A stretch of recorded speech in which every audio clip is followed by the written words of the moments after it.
అంటే last government అసలు అంటే ఇటువంటి దాన్ని ఏమంటారు యాక్ట్లను కూడా చదువుకోకుండా ఎంత గుడ్డిగా ఇటువంటి జీవోలు ఇష్యూ చేసిందని చెప్పడానికి ఇది ఒక తార్కాణం కింద మనం భావించవచ్చు అధ్యక్ష. ఎందుకంటే యాక్చువల్గా వీళ్ళని మహిళా లేదా గ్రామ వార్డు మహిళా సంరక్షణ కార్యదర్శుల కింద ఇందాక సభ్యులు చెప్పినట్టుగా జీవో నెంబర్ ఎంఎస్ నెంబర్ 129 ప్రకారం 2019లో వీళ్ళు నియమించడం జరిగింది అధ్యక్ష.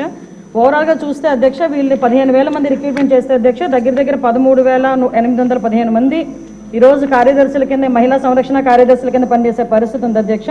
అందులో సుమారుగా 1,189 ఆటోమేటిక్గా ఇంకా ఖాళీలు ఉన్నాయి అధ్యక్ష. అయితే 13,815 మందికి అధ్యక్ష 2021కి వచ్చేసరికి మళ్ళీ జీవో నెంబర్ 60 ప్రకారం చేసుకుని వాళ్ళని ఒక మహిళా రక్షణ కార్యదర్శుల కింద వార్డు లేక గ్రామ మహిళా రక్షణ కార్యదర్శుల కింద మార్చి వాళ్ళకి ఒక సపరేట్ జాబ్ చార్ట్ ఇచ్చారు అధ్యక్ష. జాబ్ చార్ట్లో కూడా అధ్యక్ష చూస్తే పోలీస్ డిపార్ట్మెంట్ ఇందాక కోన రవికుమార్ గారు సభ్యులు చెప్పినట్టుగా ఒక చీఫ్ సెక్రటరీకి ఎన్ని బాధ్యతలు ఉంటాయి అన్ని బాధ్యతలు కూడా ఒక గ్రామ మహిళా సంరక్షణ కార్యదర్శికి అప్పచెప్పడం అన్నది చూస్తేనే అధ్యక్ష వీళ్ళ తాలూకు అవివేకం అన్నది లాస్ట్ గవర్నమెంట్ తాలూకు అవివేకం అన్నది చాలా క్లియర్గా అర్థమవుతుంది అధ్యక్ష. ఎందుకంటే అధ్యక్ష ఈ రోజు మనం ఇక్కడ చూసుకుంటే అధ్యక్ష పోలీస్ డిపార్ట్మెంట్లో ఒక ఉద్యోగం సాధించాలంటే వాళ్ళు శారీరక దారుఢ్య పరీక్షలు వాళ్ళు నెగ్గాలి, రిటర్న్ టెస్ట్లో వాళ్ళ ఎగ్జామ్ పాస్ అవ్వాలి, 9 months ట్రైనింగ్ కఠోరమైన ట్రైనింగ్ ఉంటుంది అధ్యక్ష. కఠోరమైన ట్రైనింగ్ తర్వాతనే ఆ పోలీస్ కానిస్టేబుల్స్ కింద వాళ్ళు అందరూ కూడా బయటకు వచ్చి పోలీస్ డిపార్ట్మెంట్ వర్క్ చేసే పరిస్థితి ఉంటుంది అధ్యక్ష. కానీ వీళ్ళని మహిళా రక్షణ కార్యదర్శి కింద ఏర్పాటు చేసిన తర్వాత కేవలం 2 వారాలు వాళ్ళకి ట్రైనింగ్ ఇచ్చి ఒకటేమో ఒక వారం పోలీస్ డిపార్ట్మెంట్ వాళ్ళు ఇంకొక వారం ఐసిడిఎస్ డిపార్ట్మెంట్ వాళ్ళు ట్రైనింగ్ ఇచ్చి ఓవరాల్గా చెప్పాలంటే వీళ్ళు గ్రామాల మీదకి వదిలేశారు అధ్యక్ష. వాళ్ళు పంపించిన తర్వాత కూడా వాళ్ళకి ఇష్టాలు కూడా గ్రహించకుండా పోలీస్ డ్రెస్ కూడా వాళ్ళకి వేయటానికి ఇంచుమించుగా పోలీస్ యూనిఫామ్ కూడా వాళ్ళకి వేయాలి అని చెప్పి వాళ్ళు రిస్ట్రిక్ట్ చేస్తే వాళ్ళు కూడా దానికి భయపడి బాధపడి చాలా మంది కోర్టులకు వెళ్ళిన సందర్భాలు కూడా ఉన్నాయి అధ్యక్ష. ఈరోజు కోర్టులో దగ్గర 7 రిట్ పిటిషన్లు మహిళా కార్యదర్శికి సంబంధించి ఒక అవగాహన లేకుండా డబ్బులు ఇచ్చుకుని పెట్టుకున్నాడు కదా, ఆ మేధావులందరూ కలిపి ఆల్రెడీ 12,000 మంది వీళ్ళు పనిచేస్తున్నారు కదా వీళ్ళని మనం పోలీసుల కింద కన్వర్ట్ చేసేస్తే వాటిని తగ్గించి వచ్చని ఒక ఉచిత సలహా పడేశారు అధ్యక్ష. దానికి వెనకాతలు ఒక పోలీస్ డిపార్ట్మెంట్ మీద ఒక అవగాహన, పోలీస్ రిక్రూట్మెంట్ మీద ఒక అవగాహన, వాళ్ళ తాలూకా జాబ్ చార్ట్ మీద ఒక అవగాహన ఉండుంటే ఇలాంటి పని చేసి ఉండేవారు కాదు అధ్యక్ష.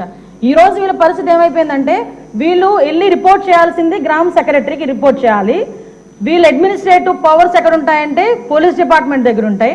వీళ్ళకి జీతం ఇచ్చేదేమో ఎంపీడీఓ, లీవ్ ఇచ్చేదేమో ఎంపీడీఓ, మళ్ళా తిరిగి ఒకవేళ ట్రాన్స్ఫర్ అవ్వాలంటే డిపార్ట్మెంట్ కలెక్టర్ దగ్గరికి వెళ్ళాలి అధ్యక్ష.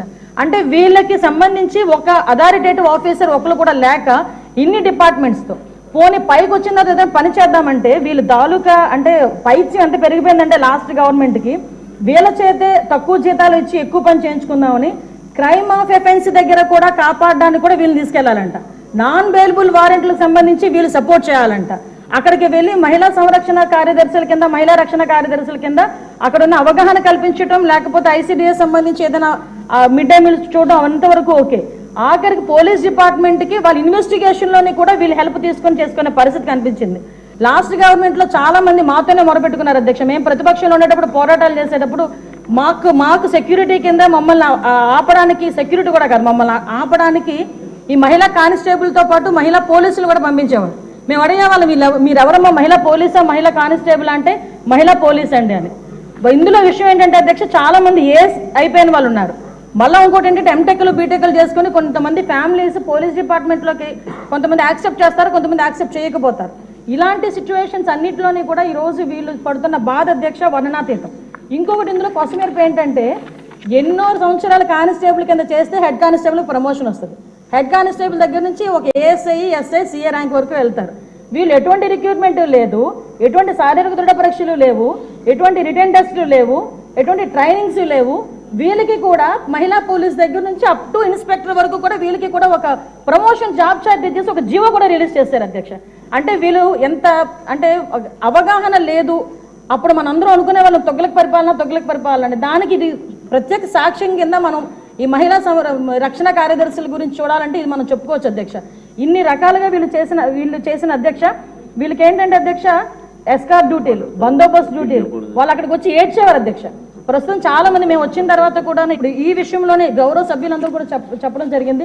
వీళ్ళు పోలీస్ డిపార్ట్మెంట్కి సంబంధించిన వాళ్ళ కింద ఉంచాలా లేకపోతే ఐసిడిఎస్లో మనం పంపించుకోవాలా, వేరే ఎవరికైనా ఏదైనా జాబ్ చార్ట్ ఇచ్చి సపరేట్గా వీళ్ళు ఏదైనా మనం చేయాలా అనేది ఆలోచన చేసుకోవడానికి ఒక సుదీర్ఘమైన చర్చ అయితే జరగాలి అధ్యక్ష. మేము చర్చిస్తాం అధ్యక్ష. నా అప్పీల్ ఏంటంటే ఇక్కడ గౌరవ సభ్యులందరూ ఉన్నారు, గౌరవ సభ్యులందరూ కూడా ఈ విషయంలోనే మనందరికీ కూడా అవగాహన ఉంది.